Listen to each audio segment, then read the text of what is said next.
2, 3, 4. Hello everyone, and welcome to the Power of Music Thinking. My name is Christoph Zürn, and this is the podcast for people with a musical heart and a wicked job. We're looking for stories, insights and tools from the big world of music to inspire leaders and followers to listen, tune, play and perform in whatever field you're operating.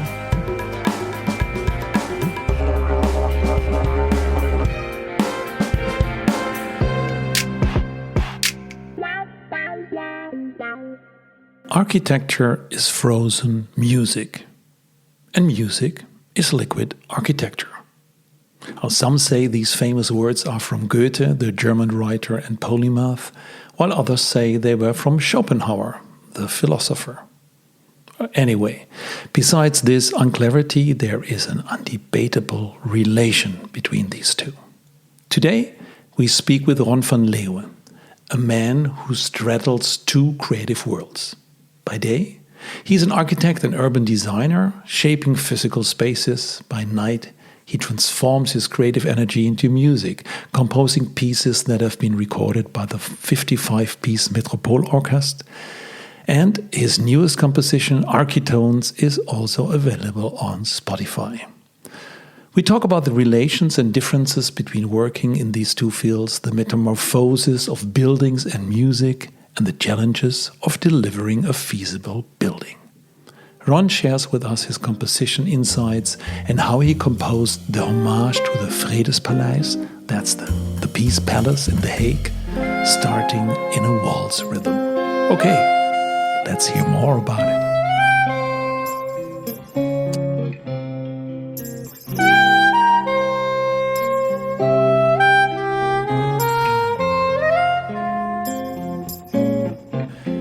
Welcome, Ron.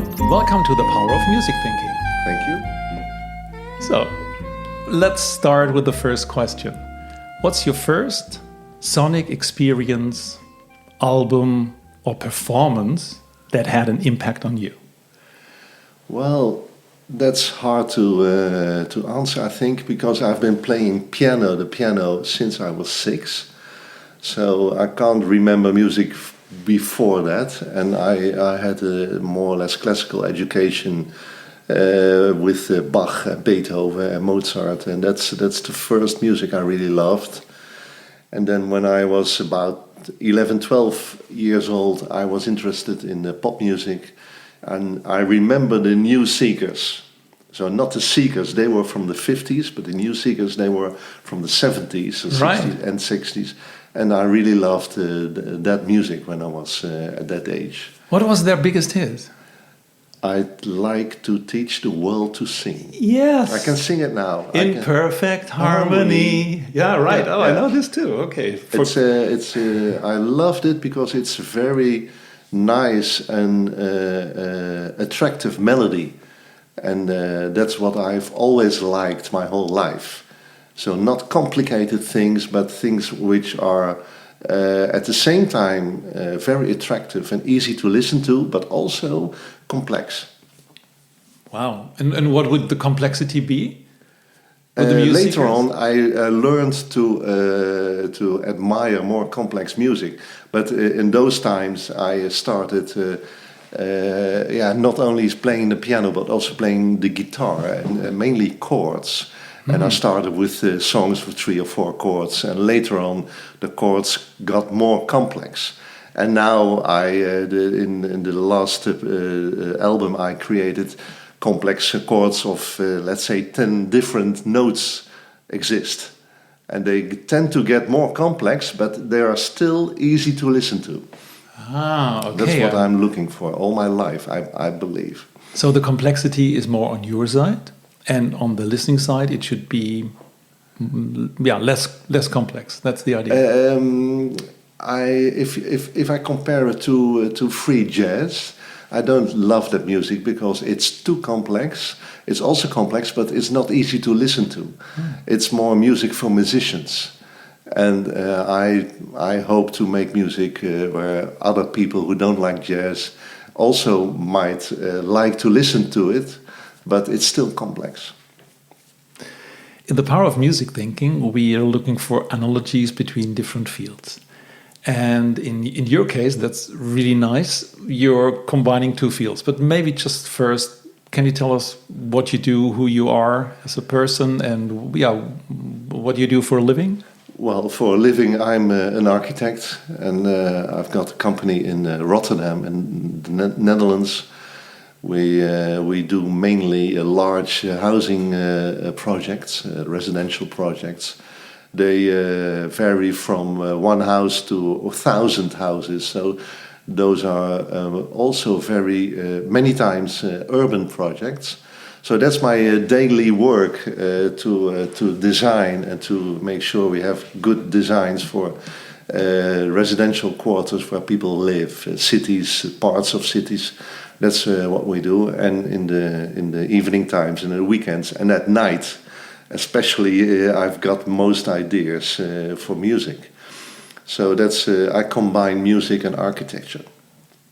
Nice. Maybe first, how big is your company? About 35 people. Oh, wow. That's, let's say, in musical terms, a jumbo orchestra. I think so, yeah. I made a recording, an album with the Metropole Orkest a couple of years ago. That's 55 people, and now I did it with a big band, that's 17 people. And you're right, my company is in the middle. Yeah. Do you learn from organizing music for organizing people? Well, I think there are a lot of analogies between architecture and music, and also between how a company is organized and how an orchestra is organized. And the most visual of a typical similarity is, we call in architecture, that's the working drawings. That's the actual drawing which is going to be built for the contractor to, well, he knows where are the windows going to be, where are the walls going to be, the floors, whatever. And you can compare that to the partituur, we say in Holland, but the score Musical of the music, score, where the actual notes are written down for the musicians. And if you have a classical orchestra or the Metropole, then most notes, almost all the notes are written down, like all the windows or all the sizes of walls, whatever, are written down, drawn in the technical drawings. But if you write for a big band, and especially the big band we used, the Paradox Jazz Orchestra in the last album, then a lot of improvisation is also possible. But that's in architecture less possible. You can't tell a carpenter, yeah, you have some wood and a hammer and go ahead. That's in architecture, I've never seen that, where carpenters, the actual builders themselves are improvising. That's a difference between architecture and music.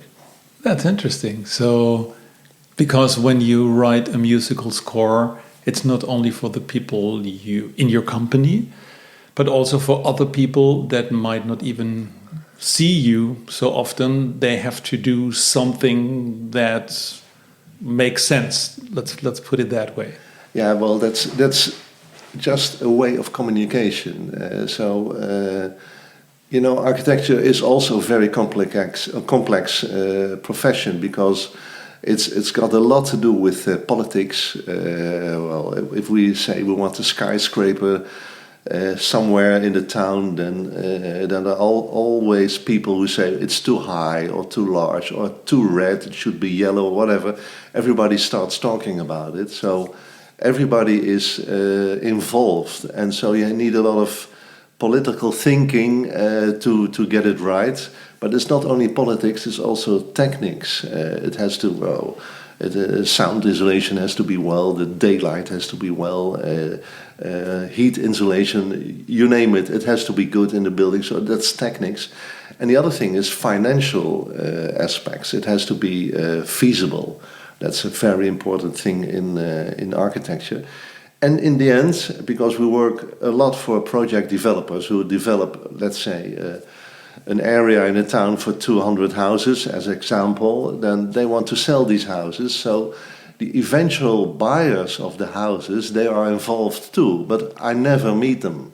So I make designs which we and our clients and the municipality and the neighborhood say, well, this is a good project and we hope it will be sold. And mostly it is sold, but it's so many people are involved, but also many people I don't know and I will never meet. So the actual buyers of the houses I don't meet, but also the actual carpenters and the bricklayers, I don't meet them. I just provide the drawings and hope they will build as I've drawn, like I've drawn. But if you create a musical score, that's different, right?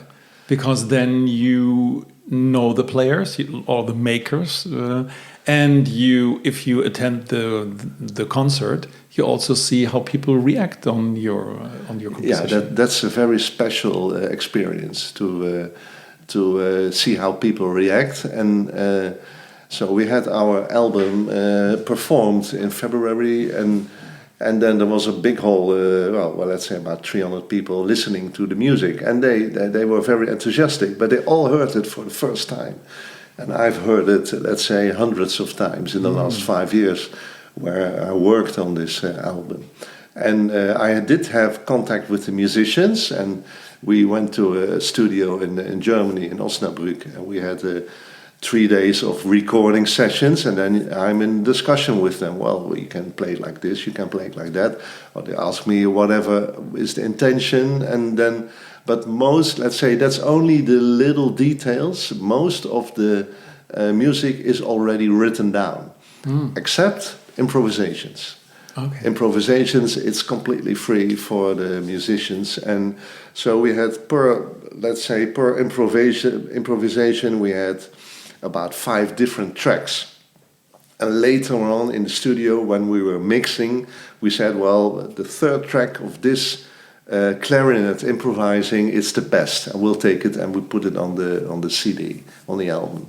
So it's a combination of exact notes and exact telling them how to play, and improvisation where you only give them the chords and they make their own melodies and sound and dynamics, whatever. So you're actually in the role of a producer, telling and picking the right thing that fits best to what the composer means. In your case, it's the same person. Yes, but the thing we picked is the tracks we picked is where they were the most inspired. And that's I remember a certain trumpet part where I thought the first track, okay, it's good, but I'm not excited. But the 3rd time he was getting beyond his boundaries, and I thought, wow, that's so beautiful, and it enhances the music. Oh, that's interesting. So I would be interested in what happened between the 1st and the 3rd track. Was there something they played and then you give a feedback? How does this work? No, I didn't. When they recorded, I didn't give them feedbacks. I think once or twice, but it's very few times. But no, I wanted them to give what they actually had, and so there was no. I'm not telling them, because improvisation is, well, you can start very low and end up very high, or you can in the middle be very high and end up low, and you can get any combination you want to. That's the free mind playing. So who am I to tell them you have to do it like this? But what I did do is when I made the score in the digital form, I also I made a sort of improvisation myself, and I put it in the score. They could listen to it, so they got an indication of where I was looking for. Oh. So there's one song, because all the tracks are a combination between architecture and music, and one song is about the Empire State Building. And I told the piano player, I just want a sort of ragtime in this piece. And then he came to me. Well, you got different ragtimes. You got New Orleans. You got St. Louis. You got New York. Whatever. And I didn't know all these details, but he did. And I said to him, no. I said I only want many tremolos, because if you do that, it will sound as the Roaring Twenties when this building was actually built, as the 20s in the last century in America. And that's so I wanted to have this energy of the 20s in this ragtime. So in this way I talked to him, and maybe he thinks that it's actually St. Louis. It might be, but I don't mind. For me, it's the Roaring Twenties in New York, Empire State Building. Right, so it's more like he understands what you say and can play it in that way without sharing exactly the vocabulary, what it is. It is, yeah. And that's, he was very competent. He is very competent. Yeah. And so, and in the end, so he knows everything about ragtime music, but in the end, it doesn't matter. He just, in this piece of music, he takes the right track. Nice. But actually, you just said there are two types of instruction. So one instruction, if I may call it this, it's right in the score, so it's exactly notated, and the other instruction is in a solo over a certain part where you have the chords, and you give them the instruction not only verbally but also musically, because you just said you did some kind of improvisation to give them the right direction. Do you also, let's make the analogy to architecture, is there sometimes in architecture a same a comparable situation? Well, there is, because we, so as architects, we design these houses. Then eventually there's a contractor who's going to start to build. And during the building process, he has got questions, mainly about colors of masonry. Well, we picked the right bricks, but the I don't know the word in English, the mortar. area. Sorry? The mortar. The mortar, so we call the it, color of the mortar. Yeah, we talk about bricks and mortar, so the mortar is the in-between. So we pick the bricks, but the mortar is every time in a different color, because it's a different mixture of sand or whatever, and cement. And so we go to the building place, and they put on, they build a couple of little walls with different colors of mortar, and then we talk about it, and we make a choice. This is the best mortar combined to this brick, and that's always done on the building place itself. You can't do it digitally or from a distance. But that's only very, very small detail in the building project. So you can compare it, but not that much, I believe. And maybe it's the size of the building. Could you think that in smaller building there would be more, let's say, improvisation, or maybe it's also the outside might be composed, but the inside, the interior might be more open? I don't believe so, because if you go to my profession 100 years ago, an architect made a facade and a plan and a section and for a house, and then he went to a contractor, he made a deal, whatever, and then he started building. And most of the details, the contractor really knew how to build it. But nowadays we have thousands and thousands of regulations we have to abide to. So it has to do with the thickness of the walls, the construction-wise, the structure, sound insulation, heat insulation, daylight, whatever. We have so many regulations that we have to make these plans very specified and very specific. This is the way to do it, because if you don't do it like this, then a certain aspect will not be according to the law, and then you can have many problems afterwards, because you can only build once. And when it's already there, you can't change the building. So there's no improvisation, and especially not in the project development, because that's a deal between a buyer of a house and a seller of the house. and that's all about what specifics. And so it's the same if you buy a car. You can't say to a car maker, I would rather have 5 wheels instead of 4. You can't tell them that. It's every car you buy has 4 wheels. So we only stick with the color where we have some kind of variations. Yes, but nowadays because in the housing world, many developers they hate this variation they still have. So yesterday I was with a project developer and he said, well, we have our standard product and we offer it to the market, and they can choose any color of bricks as long as it's the same red color. Yeah, right. Like Henry Ford said, you can have any car as long as it's black. Yeah. And so there is more and more standardization, and because the market asks for cheap housing, and the project developers, they say, okay, you can get this cheap house, but then it's exactly this house. Don't try to change anything because it will make it much and much more expensive. So the money aspect is very, very involved, important in architecture. And in music, that's less. As if you have an orchestra of 17 people, you can let them play. They are there anyway. So it doesn't matter if they play many notes or not too many notes, or if they go high or low, whatever, or they have a coffee in between. It doesn't matter. They are there. Money is not involved in music. But in architecture, it is all the time. Well, if we go into pop music, where you have to book a studio and where the company is investing in your production, I think there's quite some money involved. There is, but what I try to say is that when you have this studio and the musicians in the studio, at that point there's no money involved. You can let them have free improvisation, or you can write all the notes down, or don't write, and give them much freedom. But in architecture, till the last nail in a wall, it's money involved. All right.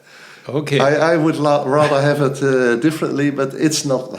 It's the world as it is. In the West. So if you would look to more, and I just make it up on the spot. So if you would go into, let's say, more how housing is done in more rural areas, in more, let's say, indigenous places in the world, where they use material that it's from the place that they use it.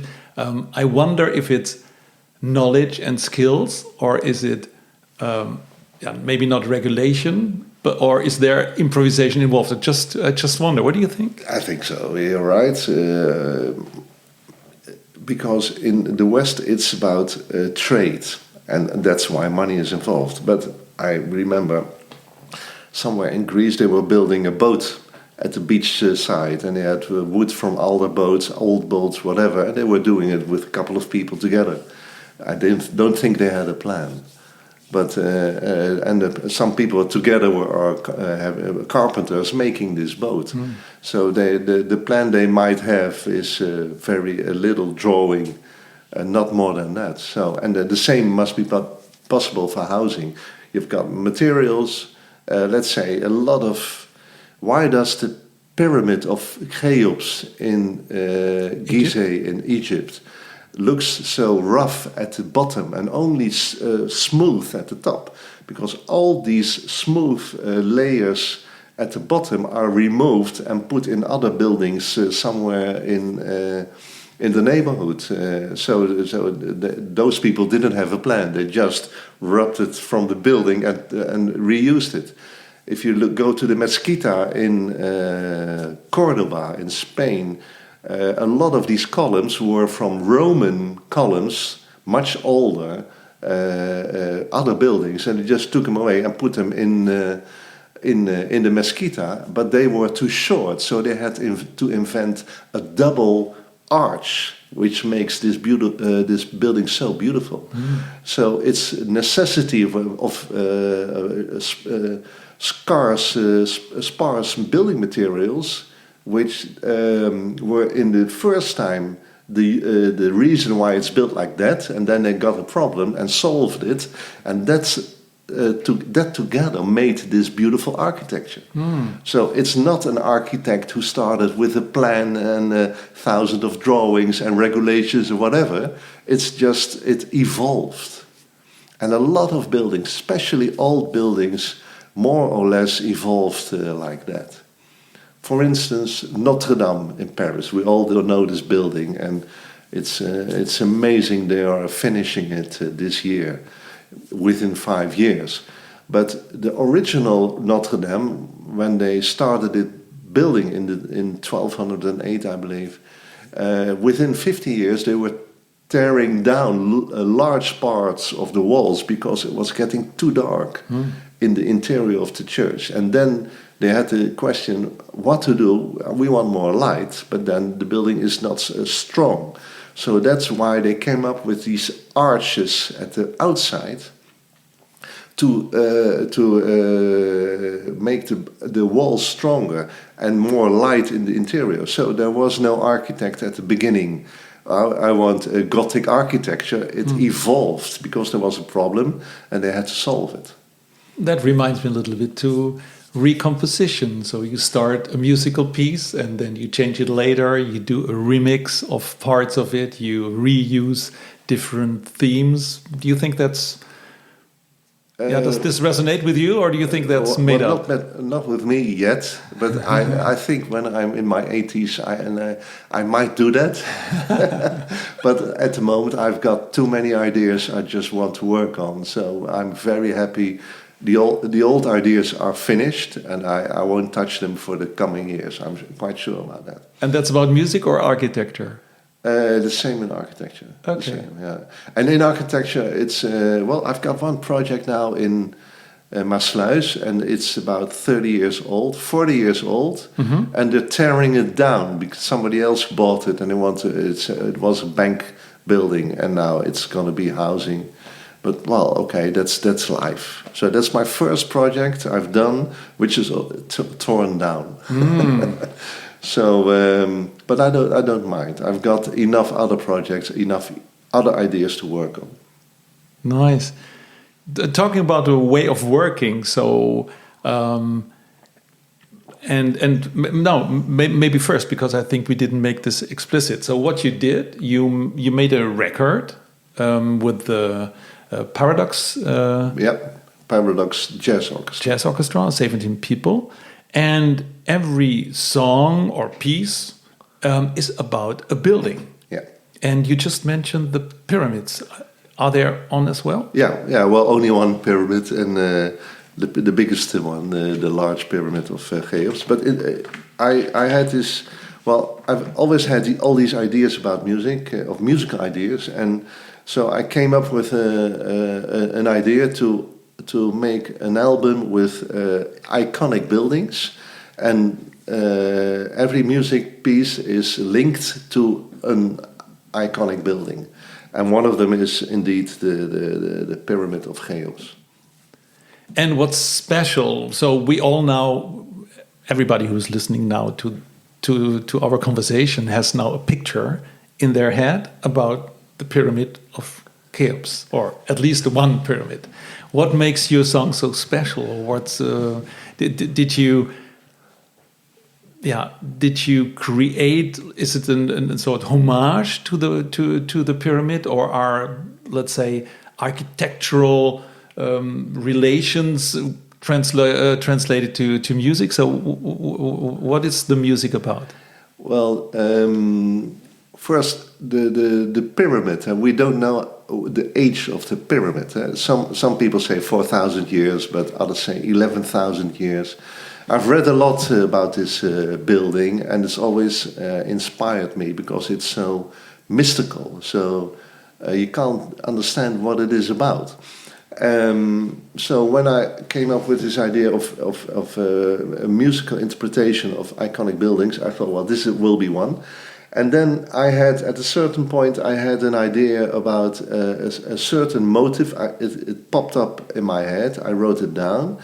And I thought, well, this is a very good motive for a musical motive for a violin. and then I combined it with the big band, the orchestra. And what I did is I gave it a sort of bolero rhythm. It's like a caravan through the desert. And so if you listen to it, it starts very simple with the violin, and then the orchestra is behind it, and it's a sort of a caravan moving through the desert to the pyramid. And the violin is playing all the time, and the instruments, the rest of the instruments are in a sort of dialogue with the violin. But it's the main theme, and it's variated many times in this piece of music. So it's not. Other people ask me, so if it's a pyramid, so it's very square, so the music is very square. No, that's not about it. It's about the environment of the pyramid. And then when we had this concert, I invited students of the school for film school in Amsterdam, and I told them I want a little film, an animation for next to the music, and I want a sort of bird flying through the desert, and the bird in the end flies away high in the sky. And in that point, that's also an improvisation for the violin player. I told them, listen, this is a bird flying away, and he has about 16 or 20 bars where he improvises, and only the last 2 bars I wrote down, and he plays them in the music. Oh. So it starts with the caravan. Is that the right word in English? I think so. Caravan. They meet the pyramid, and then the bird flies through and disappears high up in the sky. And if you have that image in your head, I think you can relate it to the music. Did you have that image before, and then you wrote down the music, or did you have the music and then you thought, oh, that might be the pyramid? So what was the starting point? The starting point is that I had the pyramid. I've known all my life, you can say, and I got this musical theme. I looked for a theme which would go very well with this pyramid, and then together the music evolves. So it's not that the music is completely ready. So and then I look for a building. It's only the musical motive and the building itself. That's the start, and then I worked on that for the whole piece. And during the time, I got this image of this bird. And later on, I asked the students to come up with this animation. Beautiful. Is it online, so we can put it in the show notes? You can hear it on Spotify. It's called Architones. Architones. Very simple to find. Yeah. We put the whole Spotify into the show notes, but I was thinking about that animation. Maybe that's also nice to share. Yes, we're working on that. We are opening a YouTube channel where we will put these films and the music together, and it will be in the coming weeks. We will start with that. Perfect. So the building is the first thing, and the music they go together in some way. So and in the case of the pyramid, it's actually it's a story, it's an impression, it's a feel. So that's how I hear it now. You also did another one for the Chinese wall, right? So my question there would be, hang on, Chinese wall, how long is it? Will this baby be the longest piece, or am I thinking completely in the totally different direction? Yeah, well, that's every building, every piece of music has a completely different story. But the Chinese wall, I hope you're familiar with the pentatonic music. Well, the Chinese music is much with 5 tones, and we use, let's say, 7, or with half tones, totally 12. But if you hear a pentatonic piece of music, you start thinking about China, because it's related to China. So at a certain point, I had this pentatonic motive. I was, I believe, playing at the piano, just trying out something, and I thought, well, this is very nice, and so I came up with this idea, and when I had it, I immediately thought about the Chinese wall, because It's the pentatonic motive. And this Chinese wall is long. Some people say it's 20,000 kilometers long, but others say it's about 4 or 6. So let's say it's about 5,000 kilometers long. And so it's always been, I've always been amazed, because as an architect, I work with clients. A client asks me, can you do this? Can you make a nice drawing for that? Or can you make sure the first brick is built for this and this building? So I always wonder which client was there for the Chinese wall. Which king said, we're going to build a wall of 5,000 kilometers? And what was the first brick like? Who built it? And so I need a wall 5,000 kilometers. And where do I start? Do I make a design of whatever, you know? So, but I can't make a piece of music too long. So I think it's not the longest piece of music. But what I did do is this motive, this pentatonic motive, it's all the time, all the way in the music. So in different instruments, in different pitches. But it's all the time there. And then there is other musical motives, they flow through it in different ways. So the length of the wall is symbolized by the repetition of this motive all the way long. Because actually that's natural. If I would stay now in front of the Chinese wall, or maybe on the wall, and I would look left and right, so it will fade out. So because I can see the whole wall as a building. So this is my personal experience on the wall. Instead of the pyramid, if I stand in front of the pyramid, I will see the whole. Okay, not the backside, but I will see more or less the whole. Maybe that's also different.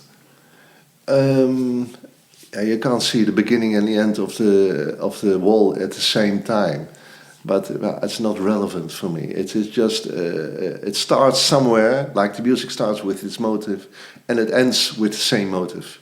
So it's the length is of no importance anymore, and the fading of the left and the right side, it's a different way of looking at it. Yeah. So how does the Chinese wall sound? Well, yeah, you can listen to it. That's my interpretation, but somebody else would do it completely different. Yeah. And that's the same with the pyramid. How does the pyramid? I could have made a very square and staccato music, but that didn't inspire me.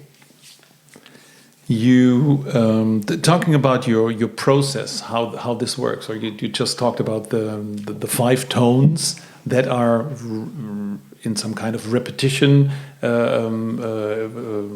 via the whole orchestration, so they are all orchestrated over the whole ensemble. You also brought 3 examples of another piece where you show how your musical process works. Right, and that's about the Peace Planet, the Peace Palace in The Hague.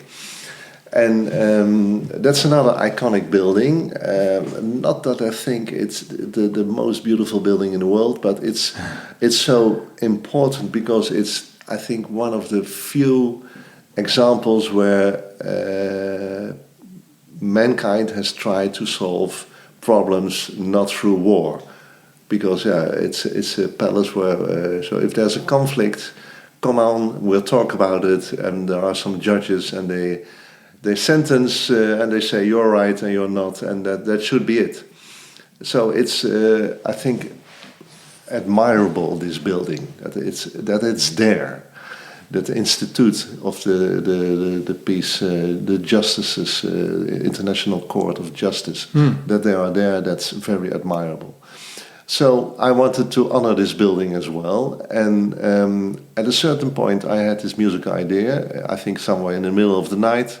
I wrote it down, and originally it was in a 3/4 time, and we can listen to it very shortly. Het Vredespalais, oorspronkelijk idee in 3/4 maat.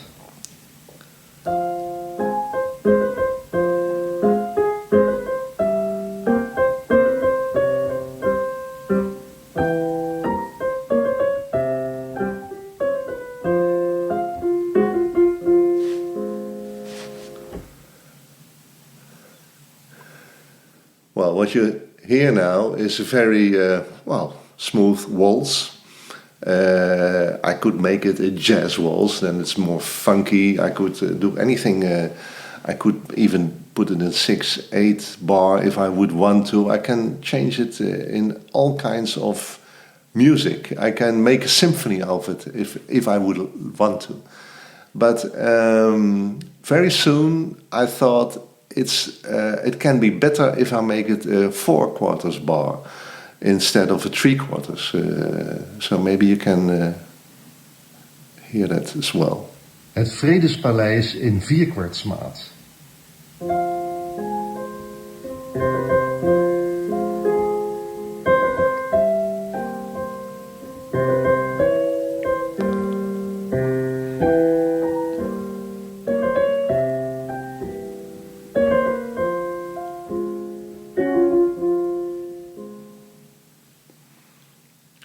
Well, and now it's a completely different song. It's very peaceful. From the first note on, it relaxes. So that's why I got this feeling. It's about peace. This music, in combination with the peace palette in The Hague, I involved this music further on. And if you hear the music. At the end of every bar, I heard instantly there should be a tambourine. Very simple. So it's like only a flute, and in this case, it's a soprano sax who's playing it. So it's so peaceful and so simple that the connection with the Peace Palace is evident for me. And then I started working on it. In the middle of this piece, the music starts to get more aggressive, and in the end, it's in a completely different, pitch, not pitch, tone sort. I'm looking for the word in English. Mode. In a different mode. So it starts very peaceful, but in the middle it's in a different mode. It's more aggressive, so you have to fight for peace. That's what I try to put into this music. Peace is not very simple. It's very hard to get. We all know that. And in the end it's peaceful again. Well, what you just heard is just me playing the piano, very simple. But and you only heard very simple notes. But if you listen to the music, especially the third part, so when the peace motive is coming back, and you hear what the saxophone player is doing. He's when I write 3 notes, he plays 20, and it's still the same motive, and he's very, very inspired. You can hear that, so it's very beautiful. What I think, and that's how I start with an idea in the middle of the night in a different. In 3/4 time, and in the end, it's a completely different song. And if you hear him playing, it's already much better than I ever wrote down. So it evolves. So you can say that. And that's also the difference between, let's say, the score and the performance. So Right. the score is the idea, is the how did you say in architecture? The work sketches or the working drawings. The working drawing. So it's everything. It's, let's say, according the rules or according the ideas of your thinking, and then it gets to life. And there's music gives an extra, and there's also orchestration, because we just now hear the piano. That's, let's say, the score in its most dense form or its most concentrated form. And when you orchestrate an idea like this for the whole orchestra, and you pick out one of the instruments to get that effect, that's really, really beautiful. So everybody who wants to hear the Vredespalais, I think that's the original. The name, yeah. So it's the Peace Palace in The Hague, Vredespalais. And looking forward to the soprano saxophone at the end. Please listen to it, and you hear that I love what he's doing, and I'm especially very pleased with his motivation to do it like that. I don't know if he practiced many hours to get it like that. I don't know. Maybe he just saw the notes and played. That's also possible. Nice. You never know. At the very end, there must be some magic. Yeah, that's it. That was magic. There is magic. Yeah. Nice. So, so we just covered quite a lot of different aspects from music and architecture. I think in our pre-talk we even thought about the quote from architecture is frozen music. So there might be a relation, and I tried to look it up, but some people say it's from Goethe, the writer and polymath, or other people say it's from Schopenhauer. But anyway, some people find a relation between architecture and music. So, as let's say a last question, is there something? How do you see the relation? What makes it special for you? Is it like a day job and a night job, or is it more connected outside of you as a person? Well, I've been playing the piano since I was 6, but I was also very interested in urban plans and architecture also when I was small, because an aunt of me, she told me later I was already playing with little streets on we say in Holland, a Persian carpet with all lines. And I said, well, I saw all these lines, they were streets to me, and I tried to drive with my little car through the streets. So I was always interested in cities, in buildings, and so I've thought about this question about the connection between architecture and music all my life. And if you talk about music, you can. If you talk about music, it's already you can't say what you feel when you hear music. It's very hard to do. So what you start doing is to analyze the music. You start with, well, I've got a bass player, I've got a rhythm, I've got a genre, I've got a chords, a harmony, whatever, a melody. So you start analyzing. If you start talking about architecture, it's more or less the same. You start, you talk about the foundation, the structure, the what it does in the urban atmosphere. So it's all about aspects of architecture you talk about and aspects of music we can talk about. We can never say everything we feel when we hear the music. And we can also never say everything we feel when we see the architecture. So it's my conclusion after, let's say, all these years, the decades of thinking about it, is that both fields you can talk about it, but you can never say everything about it. So my conclusion is that you can only compare aspects of, let's say, if you have a structure of a building, we always put our bearing walls at the same, let's say, 5 meters from each other. That's a rhythm. You can compare a structure with rhythm. That's very obvious to do. But, in this project, in Architones, I came up with the idea to talk about a word, metamorphoses. Mm-hmm. And what I did is I put the letters metamorphose, I put them in a musical theme according to a scale, musical scale. Let's say the E and the A are already musical notes, but the M isn't. And so I made a melody out of that according to a scale. And then in every piece of music, there's some way this motive of metamorphosis incorporated. And we talked about Notre Dame, how it already changed during the building phase. It has been changed many times since then. Actually, at the moment, it's going to be changed as well, because a lot of these big windows, they are going to be much more modern than they used to be before the fire. So every old building has metamorphosis in it. So not only physical but also mental. What's the importance of the building? And to have this aspect of architecture in my music, I made this musical theme, and in many of the pieces it's there. And sometimes it's very obvious. You can hear it all the time in the music.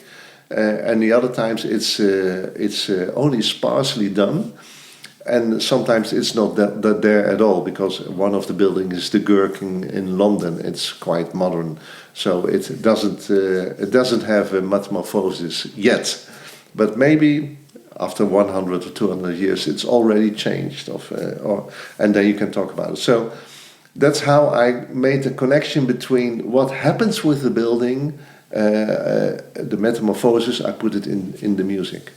And literally we hear metamorphoses set in, that's a certain set of tones. Yes, 12 tones, yeah. It's a little bit the same like Johann Sebastian Bach. When people quote Bach, it's like the di-da, di-da.